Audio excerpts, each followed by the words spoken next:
That day, Findlay was having their art walk, and I had a friend that I had worked with at Whirlpool for years invite me to Findlay Brewing Company just for a drink or two, and then we were going to his studio on Crawford after that. And when we had got upstairs of the studio, I hear a thud, and I look out in the hallway, and I see somebody had collapsed. And I was unsure if they were epileptic or what had been going on, and just kind of gauged everybody else's responses to it. Like, have we called 911 was the first thing I asked. And when I seen that it wasn't just a seizure, a quick seizure, that's when I kind of looked around. I was just like, okay, is anybody gonna do anything? I didn't ever think it was gonna be my initiative. I had actually just gotten done handling an injury traffic crash, and at the end of handling that traffic crash, my radio battery started to chirp at me because it was dying. So I was on my way back to the police department to get a new radio battery, and as I turned down West Crawford Street on my way back to the PD, I saw a woman run out into the street waving her arms, doing this right in front of my car. So, I slam on my brakes so I don't hit her and roll the window down and ask what's going on. And she's frantic, we need help. This guy just fell down up here. He's having a medical emergency. I think he might have had a heart attack.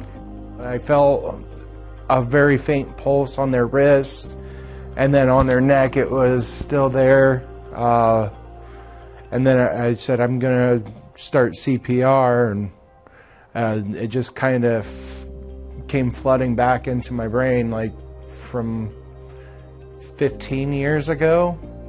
So the rhythmic compressions that you want to apply to the individual sync up really well with the song Staying Alive by Bee Gees, where you go, staying alive. And it was really helpful because the adrenaline rush, it kind of kicks you out of your own body, and that kind of kept me in that moment. So I, throw my car in park, kick my rear deck on so that nobody hits my car while I'm parked illegally in the middle of the street.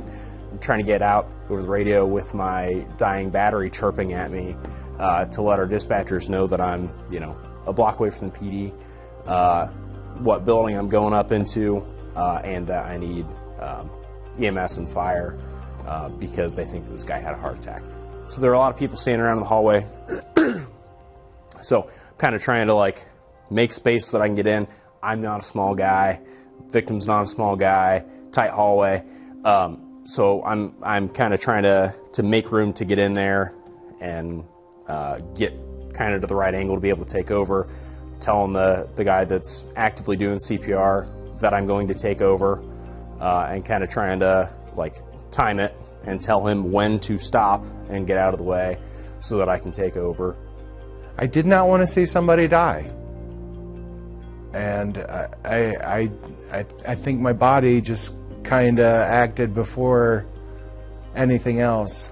I have no doubt that the only reason that I was able to do CPR and successfully help to save the individual that was going through this medical issue is because there were other people there that were willing to take action and do something. We had, the woman that ran down to West Crawford Street looking for, a cop, a firefighter, anyone who could come help this man, because she was willing to go take action and do something to get emergency services there, and because there were other individuals there that were willing to step in and start to do CPR before I got there, rather than just stand by and wait for EMS, that I think is really what made the difference in that man making it.